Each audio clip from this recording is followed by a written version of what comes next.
एका ठिकाणी एका परिसरामध्ये राहणाऱ्या एका महिलेचं लग्न एका तरुणासोबत झालेलं होतं.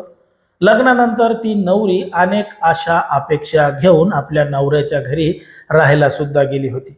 आता किती चांगला नवरा मिळाला, किती चांगले सासरचे मिळाले असं त्या महिलेला वाटू लागलं आणि ती मोठ्या प्रमाणात खुश होती, आनंदित सुद्धा होती. कारण की तिच्या मनासारख्या सगळ्या काही गोष्टी होत होत्या. पण मात्र हा आनंद फक्त 3च महिने त्या महिलेच्या जीवनामध्ये राहिला. कारण की 3 महिने सगळं काही सुरळीतपणानं चालल्यानंतर अचानक तिला तिच्या नवऱ्याचा खरा रूप आणि खरा चेहरा दिसू लागला. कारण की एक दिवस तो नवरा त्याच्या बायकोला म्हणला की चल आपल्याला एक या पार्टीमध्ये जायचं आहे.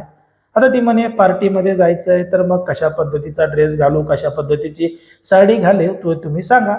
तेव्हा तो तिला म्हणला की ही पार्टी जरा मित्रांची आहे, त्याच्यामुळे तू काय कर एकदम शॉर्ट कपडे घाल, जेणेकरून तू सगळ्यांपेक्षा वेगळी दिसशील. आता ती म्हणे अशी कशी पार्टी आहे, शॉर्ट कपडे घालून त्या ठिकाणी जायचं आहे, म्हणून तिनं त्याला विरोध केला. पण मात्र नवऱ्यानं त्या बायकोला एवढा काही आग्रह केला की तो तिला चल चल असंच म्हणू लागला. मग नवऱ्याच्या आग्रहाखातीर ती बायको सुद्धा त्याच्यासोबत जायला तयार झाली आणि त्या पार्टीमध्ये सुद्धा गेली. आता त्या पार्टीमध्ये गेल्यानंतर तिथं अनेक पुरुष त्यांच्या बायकांना, गर्लफ्रेंडना किंवा कोणत्याही एखाद्या व्यक्तीला सोबत घेऊन आलेले होते. म्हणजे त्या पार्टीमध्ये सगळे काही कप्पलच होते, सगळ्या जोड्याच होत्या आणि त्याच पार्टीमध्ये ही महिला आणि तिचा नवरा सुद्धा गेला होता. मग काही वेळ त्या ठिकाणी पार्टी एन्जॉय केल्यानंतर जेव्हा ती महिला तिच्या रूममध्ये झोपायला गेली, त्यावेळी मात्र त्या ठिकाणी तिच्यासोबत झोपण्यासाठी तिचा नवरा नसून दुसराच एक व्यक्ती होता. कारण की त्या ठिकाणी त्या महिलेसोबत बायकोची अदलाबदली झाली होती. त्याला इंग्लिशमध्ये वाईफ स्वॅपिंग असं म्हणतात. अशा पद्धतीचा प्रकार त्या महिलेसोबत घडला होता आणि जेव्हा त्या महिलेनं दुसऱ्याच व्यक्तीला तिच्यासोबत बेडवर पाहिलं तेव्हा मात्र घडलेलं होतं आणि दडलेलं होतं. एक धक्कादायक प्रकरण, धक्कादायक घटना. नेमकं काय आहे संपूर्ण प्रकरण, कुठं घडली आहे घटना, हे आपल्याला अगदी सविस्तरपणे बघायचं आहे. पण जर तुम्ही अजूनही आपलं चॅनल सबस्क्राईब केलं नसेल तर लगेचच करून घ्या आणि बाजूला असणाऱ्या बेल नोटिफिकेशनला सुद्धा ऑन करायला विसरू नका. आता ही जी संपूर्ण घडलेली घटना आहे ती आहे गुजरातमधल्या राजकोटमध्ये घडलेली संपूर्ण घटना आहे. आणि या ठिकाणी या परिसरामध्ये राहणारी एक विवाहित महिला आहे. त्या महिलेचं लग्न जून 2022 मध्ये झालेलं होतं. आता लग्न झाल्यानंतर सगळं काही सुरळीतपणानं झालं. ज्या नवरीच्या महिलेच्या आशा अपेक्षा आहेत तसं त्या महिलेसोबत सगळं काही सुरळीतपणानं 3 महिने झालं. पण मात्र 3 महिन्यानंतर तिचा जो नवरा आहे तो तिला वेगवेगळ्या पार्टीमध्ये नेऊ लागला.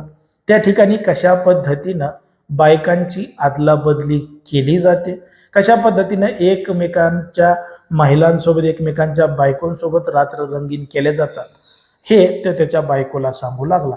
आता तिला या सगळ्या गोष्टीवर विश्वासच बसत नव्हता. आपला नवरा असा काय बोलतोय, असं काय सांगतोय, म्हणून तिला मोठा धक्का बसला होता. पण मात्र त्यानं तिला इतकं विश्वासात घेतलं होतं की त्या संदर्भातले काही चॅट्स आणि काही सोशल मीडियावर असणारे मेसेज हे सुद्धा त्या महिलेला दाखवले होते आणि तिला त्या पार्टीमध्ये जाण्यासाठी त्यानं तिला तयार केलं होतं. बळजबरी चालण्यासाठी तिला तयार केलं होतं.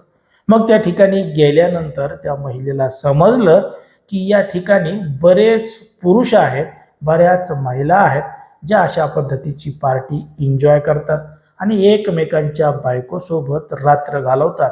त्याला वाईफ स्वॅपिंग असं म्हणतात.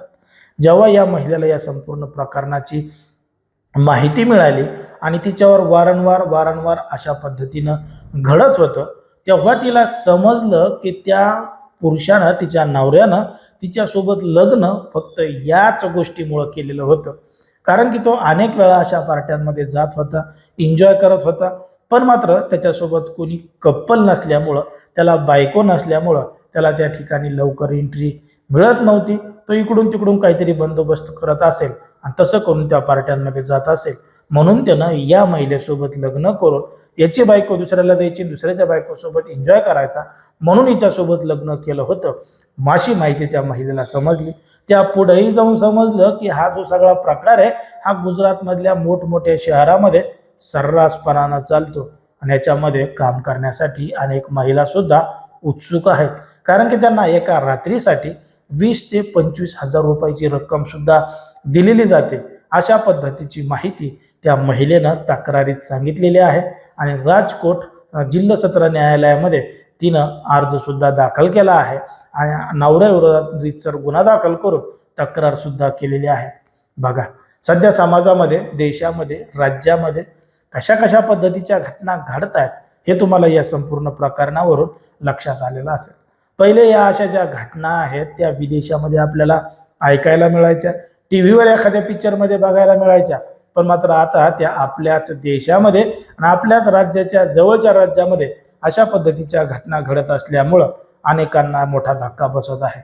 आता ज्या पद्धतीने ही संपूर्ण घटना घडली आहे त्याच्यावर तुम्हाला काय वाटतं ते तुम्ही अगदी स्पष्टपणे कमेंटमध्ये सांगा. कारण की कोणाच्याही भावना दुखवणं, कोणाचंही मन दुखवणं हा आपला उद्देश नाही. समाजात जे घडतंय आणि मीडियामध्ये जे दिसतंय तेच सांगायचं काम आपण या ठिकाणी करत असतो.